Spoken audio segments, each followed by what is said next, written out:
and welcome to episode 180 of Real Life Ghost Stories. And I know, it's Christmas Day. Happy Christmas to everybody who celebrates, and to those who don't celebrate, hope you're having a lovely time anyway. And I know that Christmas isn't the best time for a lot of people, so I thought about doing like a Christmas special, and then I thought, you know what? Sometimes people just need an escape. Maybe your family are driving you mad. Maybe you're on your own and you just need some company. Whatever it is, we're going to have a bit of an escapism episode today. We've got a good old poltergeist story. And before we begin, I need to thank our newest Patreon subscribers. I would like to thank Lewis Pace, Gemma Ritchie, Nell Hansons, Patient Destiny, Kilohe Diamond, Pine Nipples, Mackenzie Walters, Katie Roberts, Lindsay Smith, Megan, Jessica Townsend, Carmen, Natalie 6 years old, and Ari 11 years old, Charlotte Hooker, Lee Ravenwood, Tammy Steger, Lynn, Sabrina Peters, Chastity Tichenel, Alison Steele, and Bambi Camacho.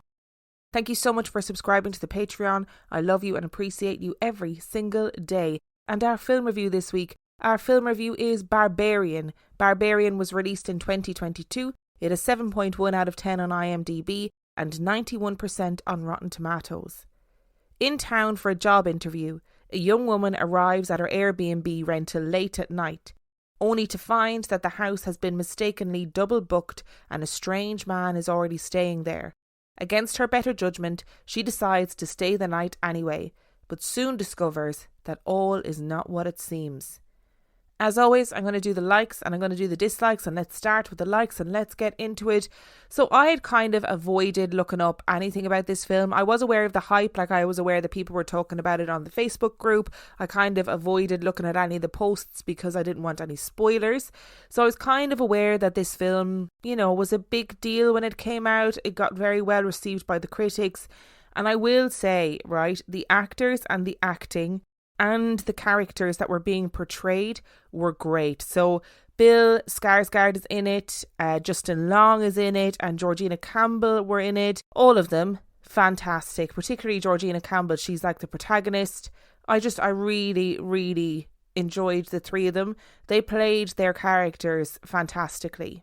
I will say that I watched this film with my brother because I'm currently in Ireland, and when I was watching it, I was like, oh, the last time I saw Justin Long in a film, he was turned into a walrus. And my brother was like, what, like in a dream? Or, and then I was like, how do I explain this? No, he was literally turned into a walrus. He was just turned into a walrus. There's no other way to explain it. And you know what? If people haven't seen the film Tusk, you still need to watch it, okay? You need to watch it. But anyway, back to Barbarian. The story itself kept me guessing.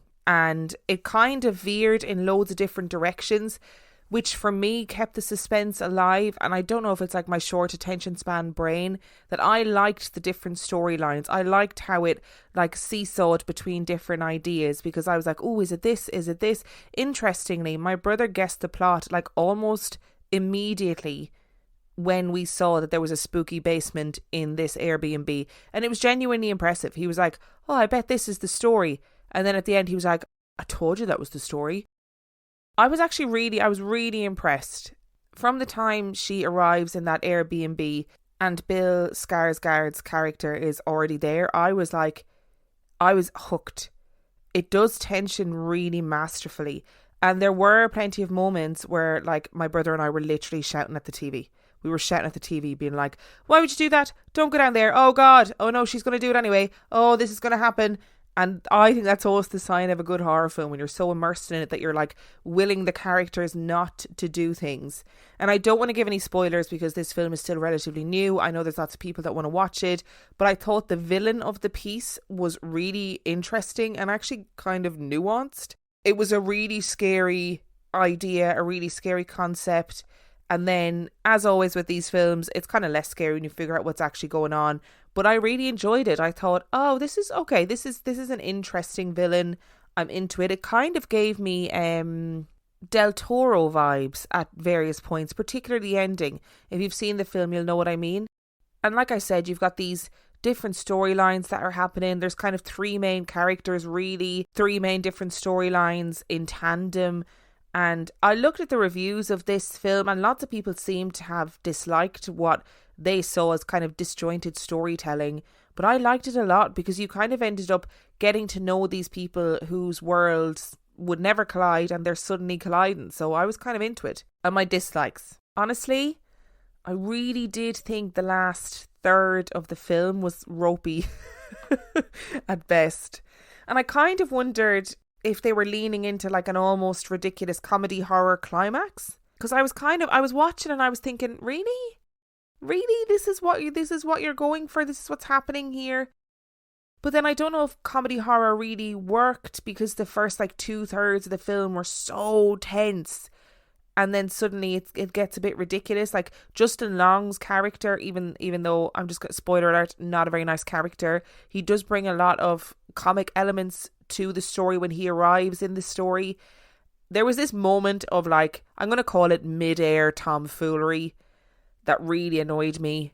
I have a total dislike of people who pick apart storylines that are about like extreme situations or supernatural beings. You know, when people are like watching a film about werewolves and they're like, oh, that would never happen. And you're like, okay, babe, suspend your disbelief for 5 minutes. You're watching a film about a person who turns into a wolf, you know?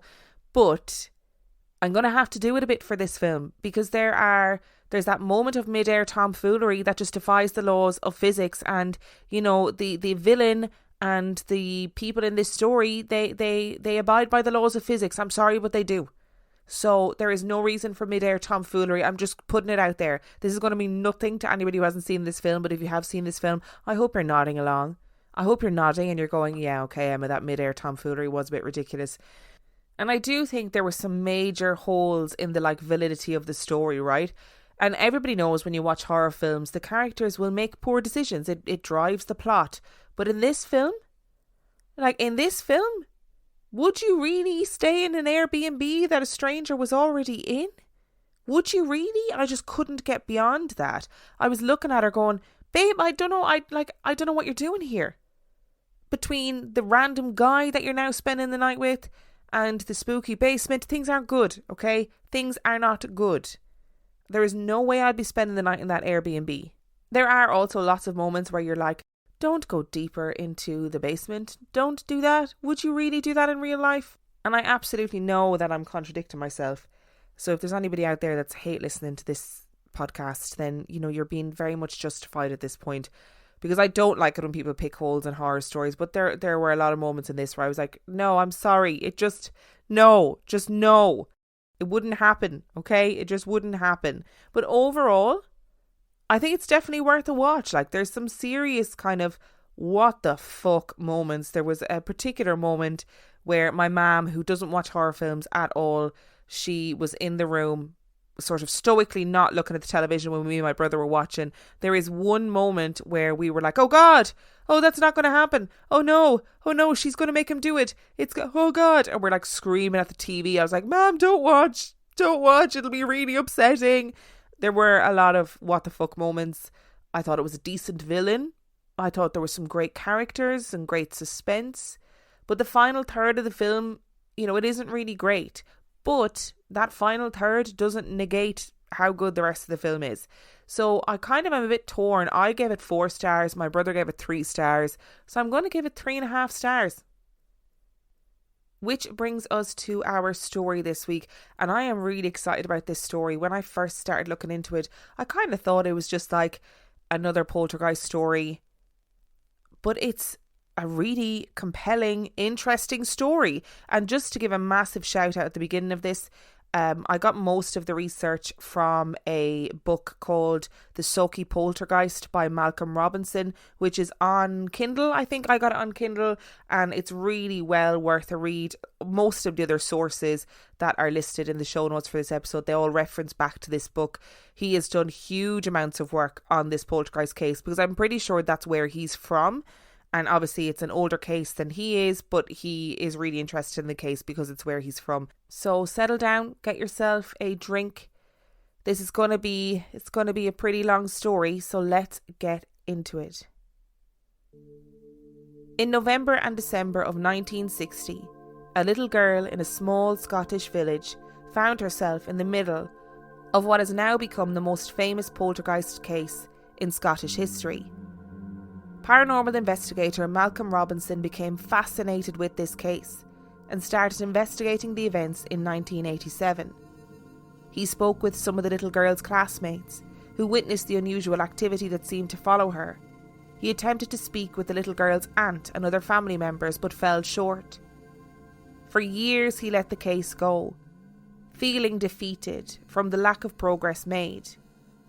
But in 1994 he decided to reinvestigate the mysterious poltergeist case, and in 2020 he released a book called The Sauchie Poltergeist and Other Scottish Ghostly Tales, which offers some of the most detailed information on the case thus far, and includes interviews from people who saw the paranormal phenomenon in person.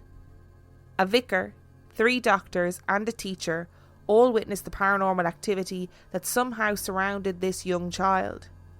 Dr. A.R.G. Owen, a mathematician and parapsychologist, said of the case, "In my opinion, the Sauchie case must be regarded as establishing beyond all reasonable doubt the objective reality of some poltergeist phenomena."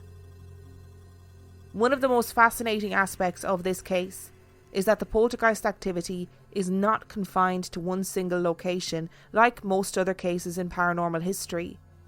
The Sauchie Poltergeist did not stay at the home. It appeared to follow 11-year-old Virginia Campbell to school. A poltergeist is a type of entity that is responsible for physical disturbances. Loud noises, levitating objects, disappearing objects, odours, electrical interference and physical attacks. The term poltergeist comes from a German term for noisy spirit. Theories such as unprocessed trauma and energy displacement offer, in the context of ghosts and spirits, a more grounded explanation for this type of unexplainable psychical activity. Real-life and fictional interpretations of this phenomenon are abundant. One of the most iconic horror films of all time is an American film called Poltergeist. The famous line, "They're here," brought chills to audiences around the world and catapulted the paranormal phenomenon into the zeitgeist. The 1982 film was based on a real-life poltergeist case from 1958 that took place in the Herman's Long Island home. Another one of the most famous cases of poltergeist activity is the Enfield Poltergeist case, whereby a young girl named Janet was the centre of strange and mysterious paranormal activity in the 1970s. If you need to refresh your memory about that story, then check out episode 21. But our story today centres around another young girl, an 11-year-old girl named Virginia Campbell, who was dealing with her own emotional anxiety at the time of this case. Sauchie is a small town located in the central lowlands of Scotland. But it wasn't where 11-year-old Virginia Campbell wanted to be. Virginia didn't want to move to Scotland. She was the youngest child in her family by many years and had a completely different experience than the rest of her siblings. Both of her parents were close to 60 years old, and her siblings were already grown with their own families. Accounts of the family claims that they gave the impression of people who had lived for a long time in a remote and isolated place. That loneliness was only amplified with the move to Scotland from their family farm in Ireland. Her father, James, had to stay behind to sell the farm. She also left her dog, Toby, and her best friend, Annie. She wasn't too thrilled about having to live with her aunt and uncle and share such a small house with them. She shared a room and a bed with her cousin Margaret. Arriving in Sauchie without her father James was hard for Virginia. Her mother got a job at a boarding house a few miles away, which left Virginia alone with her uncle and his family most of the time. She had to adjust to a new life at school, where she was reportedly shy. Some accounts even referred to her as unemotional and placid. She spent most of her time with her cousin, who was close to her in age. Sharing a room, missing her home, and talking with Margaret was how Virginia spent her time. Initially, her new life in Scotland was quiet but overwhelming. But it wasn't long before the disturbances started. A scratching was heard throughout the house that no member of the family could account for. Doors would open and slam shut when no one was near them. Objects seemed to disappear and reappear, and it escalated to furniture moving of its own accord. Over the course of a week, a number of bizarre and inexplicable events occurred. Events that have gone down in history as the most prolific poltergeist case in Scotland. Tuesday, November the 22nd, 1960. The two girls were getting ready for bed like any other night. They were talking about their favourite movie stars. The conversation was rather light-hearted, despite Virginia's emotional anxiety within her current circumstances. Like any other night, they got ready for bed and climbed in, ready to go to sleep. But something kept them from sleeping. They heard a strange thunking noise coming from somewhere in the bedroom. It sounded like a bouncing ball.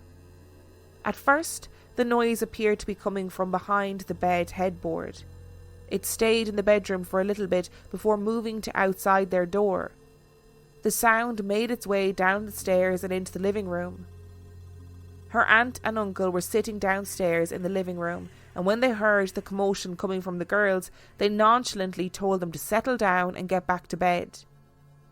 But the girls came out into the living room and expressed their reactions to the mysterious tapping sound they were still hearing. Again, the girls were sent back to bed, but this time they were followed by their aunt and uncle, who watched in amazement as both girls lay with their arms under the covers and bangs and knocks audibly emanated from the headboard behind them. The girls lay, ashen-faced with fear, hardly daring to move in the bed, but thankful that someone was hearing what they had been hearing. To settle the girls down, the aunt and uncle made the swift decision to remove them from the bedroom and move them into a different room and tucked them into bed. The thunking noises continued behind the headboard, but as soon as Virginia fell asleep, the noises stopped. Wednesday, November the 23rd, 1960. Virginia did not go to school the next day. That afternoon, more inexplicable events occurred in the house. When Virginia and her aunt and uncle were in the living room, they all witnessed the same events. A sideboard from their living room moved 5 inches out from the wall and then moved back in again. Virginia was right next to the sideboard, but did not touch it or did not appear to have moved at all. That evening when Virginia went to bed, loud knocks were heard all over the house. The family was so shaken by these events that they enlisted the help of their neighbours. They hoped that their friends may be able to help them identify the root of the strange noises and unnatural activity they'd been hearing in their home. The local vicar, Reverend Lund, was called to help to find answers. He arrived at midnight that night and was able to decipher that the knocks were coming from the headboard of Virginia's bed. He asked Virginia to move away from the headboard in order to ensure that no part of her body was close to the wood, and still the noises continued. Virginia did not seem to be causing these noises, nor was anyone else in the house playing any tricks. They seemed to be coming from something else or somewhere else. Reverend Lund ascertained that the headboard was not pushed against the wall, so the knocking could not have been coming from next door and reverberating through the headboard. And when he placed his hand on the wood of the headboard, he could feel the knocking vibrating through the wood. While Lund was in the bedroom, he witnessed the poltergeist activity firsthand. A large wooden chest that stood at the end of Virginia's bed began to rock back and forth slightly, so slight at first, that it took the inhabitants of the bedroom a few minutes to really notice it. As they watched, the large wooden chest levitated off the ground slightly and jerked towards the bed where Virginia lay. The chest was heavy and full of bed linen. It was not an empty chest that could be moved by a burst of wind or any other seemingly reasonable explanation. The chest rocked against the floor before moving off the ground again and moving 18 inches across the floor. It then returned to its original position in the room.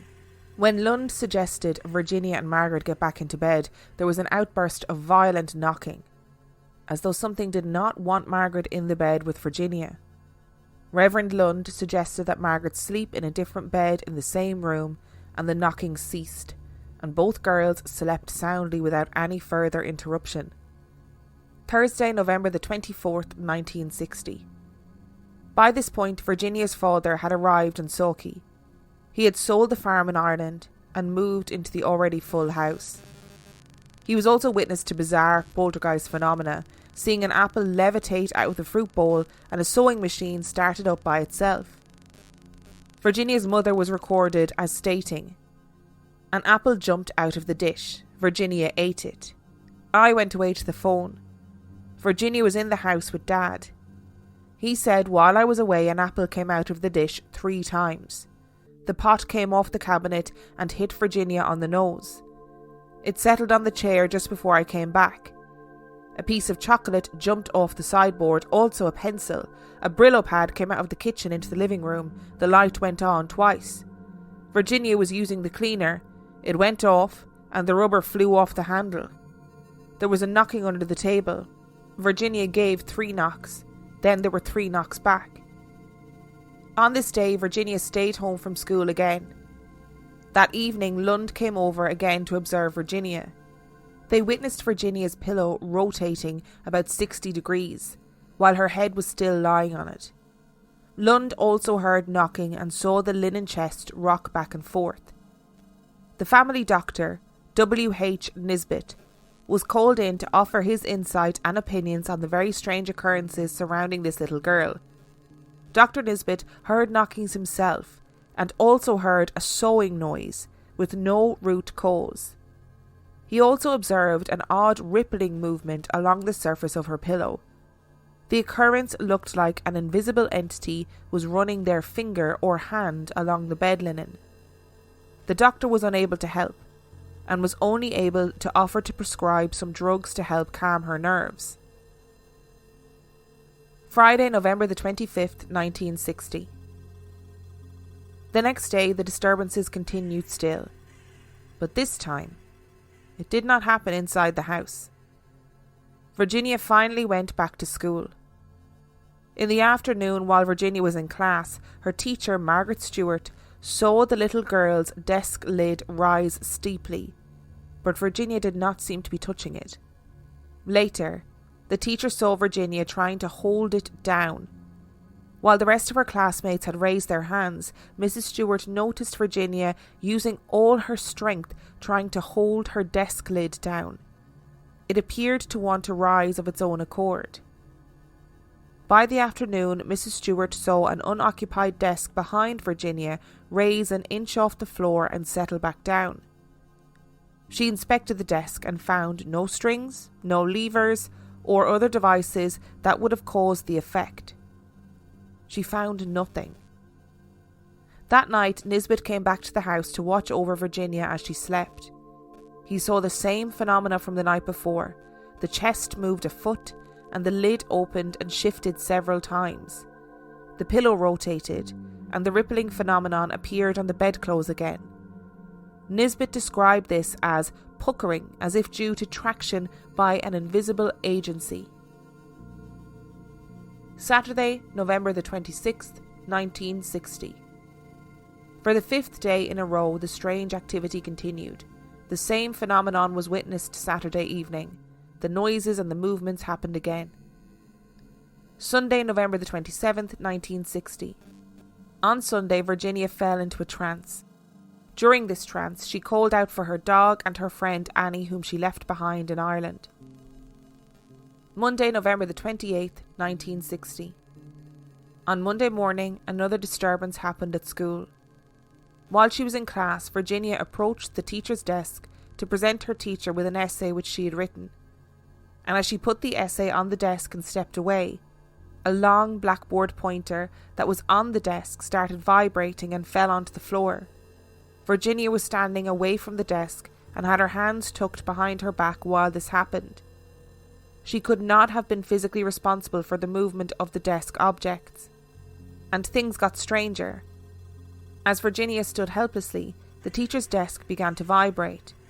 Both she and the teacher could physically see it rattling, and then it slowly lifted a few inches off the ground and tilted 90 degrees counterclockwise and moved away from the teacher. Virginia burst into tears. "Please, miss, I'm not doing it. Honest, I'm not." Virginia was taken to stay with a relative later that day. Loud knockings were heard throughout the house where Virginia now stayed. These noises appeared to be following her. Tuesday, November the 29th, 1960. In light of these disturbing occurrences, more doctors were brought in to investigate the situation. On Tuesday, Dr. William Logan and his wife, Dr. Sheila Logan, visited Virginia in her home. They both heard the knocking noises near the girl and confirmed that the noises were not made by Virginia or anyone else in the house. At least not anything visible in the house. The doctors described the noises as gentle tappings at first, but then escalated to violent, agitated raps. Later that afternoon, there was another occurrence of Virginia entering into a trance. Virginia named the poltergeist Wee Huey. Dr. Logan is recorded as stating the following: "I was called to the house because of the incidents and happenings that had been taking place there during the night, and as it turned out, on previous nights. When I arrived at the house, the householders were in a state of excitement and tension and informed me that there had been knockings and noises and pieces of furniture being moved and that something odd was going on. So I went up to see the child, who was lying in bed looking fairly relaxed despite all this commotion that had been going on, and I asked her to try and forget as much as possible that I was in the room beside her. After I'd been in the room for about 10 or 15 minutes, I noticed that one of the pillows beside Virginia was beginning to move in a rather unusual fashion. If you can imagine Virginia lying with her head on the pillow here and another pillow beside her, and this pillow started to turn in a rotatory fashion. In addition, I noticed round about the same time or shortly afterwards, there was an impression or indentation beginning to occur as if something was either pulling from inside or pushing, but there was no obvious physical force bringing this movement about. I checked thoroughly that Virginia herself was in no position to bring about these odd movements, both by observation and by checking her position of her hands and feet. Furthermore, there was no other person close enough to Virginia or to the pillow to bring this about. I waited for a little while, and only one other phenomenon occurred, and this was a puckering of the bedclothes. Now again, if you can try and imagine this piece of cloth as part of the coverlet on Virginia's bed, the bedclothes appeared to be pulled up and pulled towards Virginia as if some force was trying to pull this coverlet. One of the noises was a very characteristic sawing sound. The other noise that was present was a knocking, a tapping noise, similar to this. At this point, he flicked the arm of his chair repeatedly and fast. After a short while, we decided to go home, thinking that perhaps Virginia would settle down and go to sleep once we had left. Just as we were going out the door, a very unusual thing happened, or it seemed unusual at the time. That was that the noises, the knockings, seemed to take on a character, in that they became extremely hurried and agitated, as if something was trying to get us to stay in the room or attract the attention to the child in the bed. The noises became, as I said, agitated. And that is the end of my own personal contact with these phenomena. But I have been given permission to read extracts from a diary that I suggested that a close relative of the child should keep, shortly after the event started. Wednesday, November the 30th, 1960.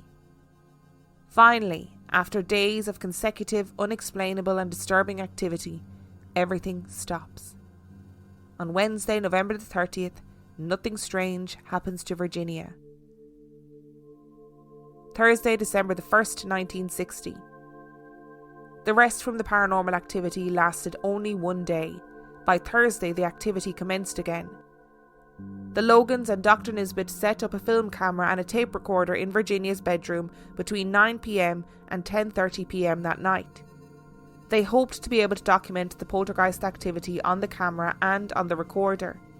A variety of noises were heard. Both tappings and knocks were witnessed by those in the room and picked up by the recording equipment.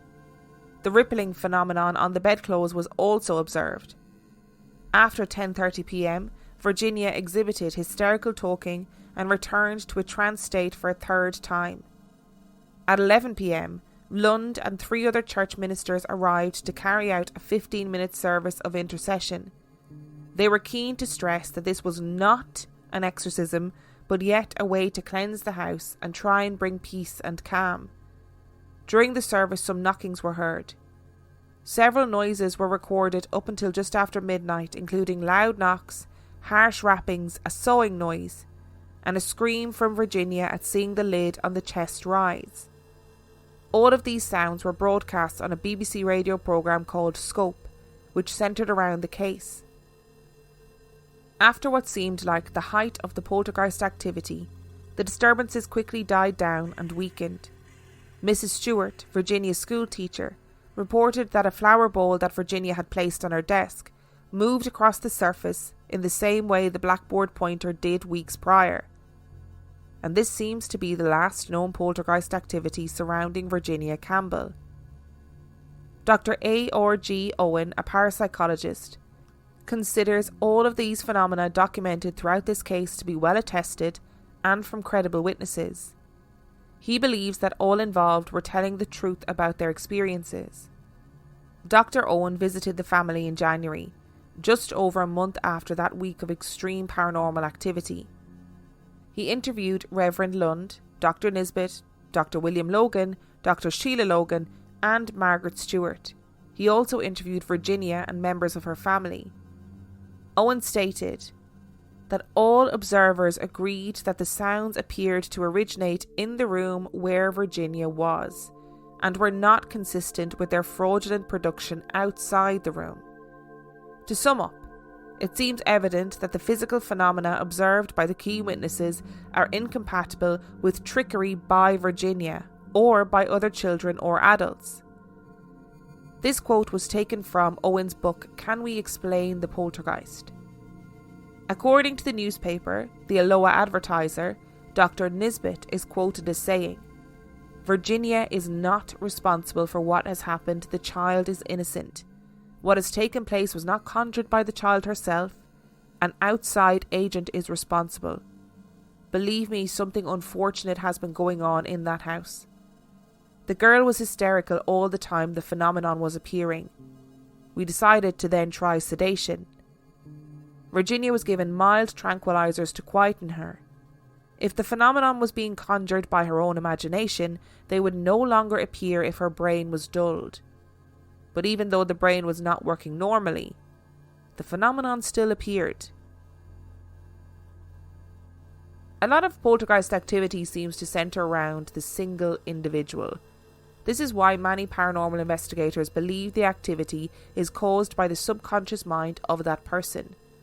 This is a sort of psychokinetic activity, where objects can move solely through the power of the mind. In many of these cases, the person is under emotional, psychological, or physical stress. Going through puberty is a catalyst for that emotional, psychological, or physical distress. Parapsychologist William G. Roll looked into this phenomenon in the 1950s and 1960s. These paranormal manifestations are now commonly understood to be psychokinetic manifestations produced by living persons. Roll called this recurrent spontaneous psychokinesis, also known as RSPK. This theory found that the paranormal activity could almost always be traced to a person. Was little Virginia Campbell manifesting poltergeist activity due to her emotional instability after her move to Scotland? Was there an entity attached to her, or was she exhibiting psychokinetic manifestations? Malcolm Robinson wrote his book The Sauchie Poltergeist on the case, and even gave a lecture in Sauchie in a place called Sauchie Hall in November of 2021. At this presentation, he played the audio recordings from the event that hadn't been heard publicly in 61 years. Malcolm considers the fact that the activity seems to follow Virginia very rare. For any poltergeist event, this is very rare, he says. It may happen occasionally, But in the main, most, if not all, poltergeist effects will contain themselves to one location, and that's usually the home or the residence of, shall we say, the victim. There are a couple of other points from Malcolm's book that I thought might be interesting to note. Firstly, he interviewed Virginia's teacher, Mrs. Stewart, that was witness to those events, and she confirmed the things that were alleged to have happened in the classroom, and also stated that on occasions she had seen the children's jotters rise up and move away from Virginia, and she felt that during the phenomena, items always seemed to move away from Virginia. On one occasion, Virginia went through the classroom door and left it open, and when Mrs. Stewart went to close it, she just couldn't, no matter how hard she pushed it. She ended up having to get 3 children and her to push against the door to close it, and she said that she felt like a force was keeping the door open. She also made a point to note that these events seemed to happen on a 28-day cycle. The other striking thing that Malcolm discussed in his book pertained to what Dr. Logan referenced earlier. He spoke about a diary kept by a family member, and sections of that diary were aired in the BBC documentary. In it, the family member who kept the diary spoke about the phenomena that was happening in the household and mentioned that Virginia's bed sheets had turned from green to red, which seems completely random, until Malcolm reached out on Facebook for people who may have remembered the case, and a woman contacted him. A woman who lived in Virginia's house, but in 2003, and her email read as follows. Hi Malcolm, yes, I lived there round about 2003 with my 2 boys, Michael, who was 2 at the time, and John, who was 5 at the time. They shared the back bedroom, and my eldest son John had constant nightmares, saying that there was a lady talking to him when he was falling asleep, and that his bed covers were changing colour. He was so distressed that I swapped rooms with the boys. The back bedroom had a horrible, thick feeling in the air, quite hard to describe it, not nice at all. I suffer with sleep paralysis and hadn't had it in a long time, but seemed to have it nightly in that house. My husband worked offshore at the time, and I was there alone with the boys most of the time. There was always strange and very loud bangs and noises, and my kettle used to turn on and off by itself on a daily basis. Also putrid smells now and again that would disappear on their own. I spoke to one of my neighbours about my kettle, and she told me that I carried a presence with me wherever I went. We moved shortly after that. My father-in-law was at school with Virginia Campbell, and he told me how he remembered the desk lifting up and down in that classroom. So is it possible that the poltergeist was still there, or it wasn't a poltergeist at all? Conversely, the people who lived in that house after the residents of 2003 experienced nothing untoward. And to even further the weirdness of this story, Malcolm was then contacted by a man who had lived at number 17, 2 doors down from Virginia's house, who reported that plugs would fly out of the sockets as members of the family walked past. Strange clawing and scratching noises could be heard. Members of the family would refuse to enter the building. The family would hear footsteps running around upstairs. And the man stated that as a child he remembered floating down the stairs numerous times and never being able to explain it. If you're a long-time listener of Real Life Ghost Stories, you may remember a listener named Tanya who sent in a story of her floating down the stairs too. So what happened in Sauchie all those years ago? Did Virginia simply make it up? Was it repressed emotion, a separate entity, a haunting? Whatever you believe, based on eyewitness testimony, this might just be the most compelling poltergeist case we have covered on this podcast. Before we get into the breakdown of this episode, I just want to say another shout out for the book The Sauchie Poltergeist by Malcolm Robinson, where most of the information for this episode came from. All of the sources seem to kind of loop back to this particular book, and in fairness, it's very detailed. He goes through all of the different newspaper articles from the time, so the different people who were involved. He went and found a lot of the people that were involved and spoke to the ones who were willing to speak to him. So it's very, very detailed if you are interested. I got it on Kindle, I think. Yeah, I did. I got it on Kindle, so that is a good place to start if you're looking for it. And also, before we get into theories, if you hear any dogs barking, door slamming, footsteps, or slight crackling on the microphone, just to let you know, I am currently in Ireland and this episode is suffering greatly from crackly mic syndrome. Also, it's suffering from dog barking at crows outside of my window syndrome and general family members walking around syndrome. So, send well wishes, send thoughts and prayers. So listen, right, we know the theories around poltergeists already on this podcast, right? We've been down this road numerous times. And I kind of, I like the theory of it being a sort of like spontaneous human telekinetic energy. I'm not a massive fan of people who just sort of blankly say it's repressed sexual energy. I don't really want to talk about that when it comes to an 11-year-old girl. Not that I don't think teenagers have sexual energy, because they absolutely do. But the thing is, it's weirdly vague. And I think repressed emotions is probably more of an appropriate term. So if you imagine, like, Virginia is this 11-year-old girl.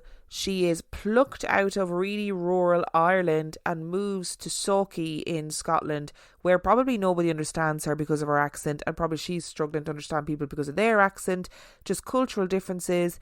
Like this story said, she was from a family who seemed like they'd lived a very isolated life for a long time, so they probably weren't very cosmopolitan people, even by small village standards. So she's suddenly been taken from, her dad's not there, her dog's not there, her best friend isn't there.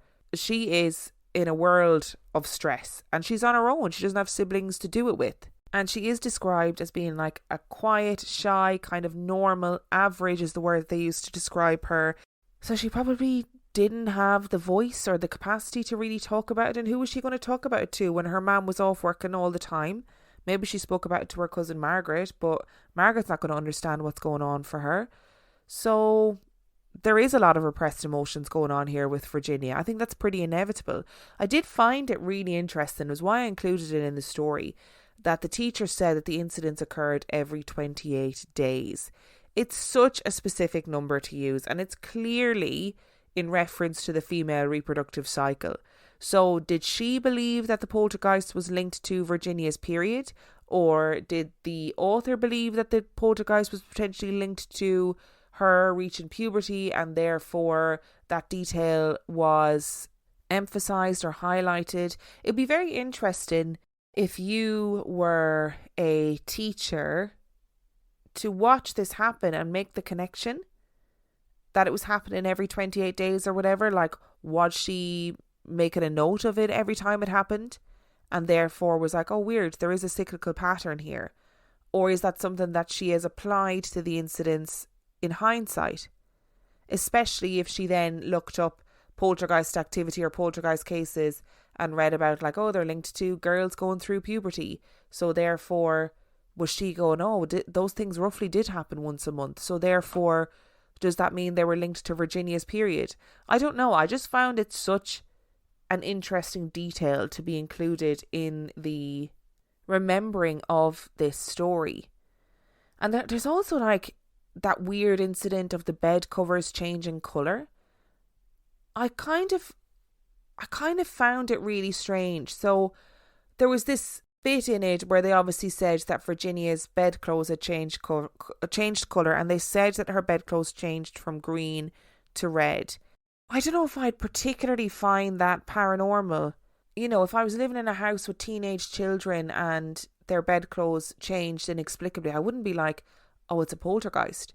It made me kind of wonder if maybe Virginia had done it herself in the middle of the night, if she had changed her bed sheets. And then I was like, in what context did the bed sheets change? Did the bed covers change? Like, what does that mean? Like, did you know it was the same bed sheet and it had changed colour? Or did they wake up in the morning and the bed sheets were inexplicably changed? So they were like, oh, weird, that must be part of the poltergeist activity. So I was really like, what an odd little detail.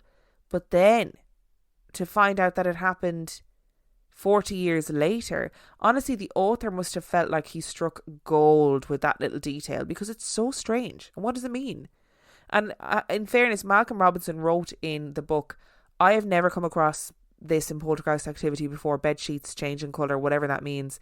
If you've come across it before, please send me an email. My details are like at the back of this book. And the way the woman in 2003 references it's so offhand. She just sort of says, oh yeah, and like my son kept talking about his bedclothes changing colour and it was really stressing him out. And Malcolm Robinson wrote back to her and said, well, what do you mean the bedclothes change colour? And she was like, oh, my son used to say that the bedclothes would change from red to blue, which she thought was obviously just a really weird thing, but he was getting really distressed about it, so that's why she remembered it. And I just don't know what it means. Like, if it was just in Virginia's case that it happened, I would say, look, she had an accident in the middle of the night. She got her period in the middle of the night. Whatever it was, she was really embarrassed. So she snuck up and changed the bedclothes. You know, whatever it was. That's what I would be thinking. I wouldn't be thinking it was something to do with the poltergeist activity. But then to hear the same thing 40 years later where this little boy is freaking out because he says his bedclothes are changing colour in the night. Could all of these witnesses be wrong or misremembering? Like, there are multiple people interviewed in the book who state that they remember the incidents in the school. Now, granted, there were people whose witness testimonies contradicted each other. Like, there was this guy who said in the book that he remembered the desk levitating like 7 feet off the ground and slamming back down to the floor, when actually most of the witness testimonies say like the table lifted a couple of inches off the ground and then dropped down again. But like, lots of people seem to remember the desk lids shooting up and desks around Virginia, not even the ones that she was sitting at. And just to make everybody feel a little bit better about this story, Virginia, her schoolmates really rallied around her apparently and looked after her, that they were all really concerned for her. They looked after her. They did things like, at one point the press got hold of the story and there were reporters outside of the school. So they got a girl who looked like Virginia to put on a coat and make her way home.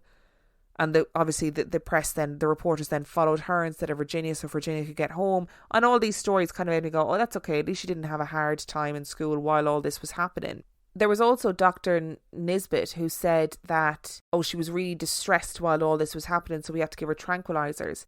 Well, in another account, I think it was Dr. Logan who said that she was really calm during all of these happenings, that like she didn't seem to be distressed by them at all. So I don't know, really. I mean, is it a case that the witnesses are misremembering or they're remembering a hoax? There was also a woman who was quoted in the story as saying that her sister was friends with Virginia, and they both went for dinner in Virginia's house, and the knife and fork next to her would move as if an invisible person was eating beside her. Like, surely that happened after all of this, because this girl claims to have been friends with Virginia for quite a long time. So is it possible that actually the poltergeist phenomenon didn't stop happening, that the family just stopped talking about it? So we assume that everything stopped when the week was over, or the week as we documented. What if it didn't? The implication from the interviews is that things continued to happen sporadically after the ill-fated week was over. If the teacher really did create a pattern or see a pattern where these things were happening every 28 days, then they would have had to happen outside the window of that week where everything supposedly happened. And if these friends were calling around for dinner and knives and forks were moving as though somebody was eating next to Virginia, and they said like a glass would lift up as if someone was drinking out of it next to Virginia, then we can assume that these things continued to happen afterwards. I just feel like this story is going to be my new obsession. I absolutely loved it. And I'm going to be honest, it just doesn't sound like this little girl hoaxed it. I know that she was going through like huge emotional stress and strain, and also, good news alert, she was reunited with her dog. They brought her dog over to Scotland for her, which is, I mean, we love somebody being reunited with their dog. If this was today, I'd be watching that on a Facebook clip and crying of a little girl being reunited with her dog. But it just doesn't seem like a hoax. You know, like when you remember the Enfield poltergeist case, like even Janet said, look, we hoaxed some of it because so many people were involved, people were showing up all the time, and we felt like we needed to perform a little bit, and sometimes we kind of just liked playing tricks on people. when Dr. Owen arrived, like, nothing happened. There was no paranormal activity that happened around him. So you'd kind of think that if she was hoaxing it, she would have continued the hoax. You know what I mean? That she would have been like, oh, I need to perform for this person now. I need to perform for this person now. Which generally does happen in poltergeist cases that we see, especially those that are proven to be hoaxes, that people perform and perform and perform until they get caught. But it doesn't happen in this case at all. And there's things that are said to have happened, like the knocking on the headboards. Yeah, that's explainable. There could have been a way that she figured out how to do it. There's lots of ways that she could have done it. But things like the big chest that was tilting, the lid lifting off it, the desks moving around her, the teacher's desk moving, and these people all years and years later saying, no, these things really did happen. I really did witness those things happening. And to be really clear, it doesn't seem like the family had any benefit from this story. They had no financial benefit. They had no personal benefit. They seem to have been quite traumatized by the whole thing. Do I need a full Danny Robbins series about this? Yes, I do, Danny, if you're listening. So let me know what you think about this story. Is this the first time I've looked at a poltergeist story and really gone, oh, fuck, did this little girl move things with her mind because she was so emotionally distressed? Maybe. Thank you so much for listening to today's episode. Remember, if you've got a spooky story that you would like to share, you can email it to reallifeghoststoriespodcast@gmail.com. You can also check out the website reallifeghoststoriespodcast.com. And if you are desperate for extra content, you can sign up to Patreon, patreon.com/reallifeghoststories, where for $5 a month or $2 a month, you get access to heaps of extra content, as well as every single main and mini episode completely ad-free. And on that note, I shall see you next time.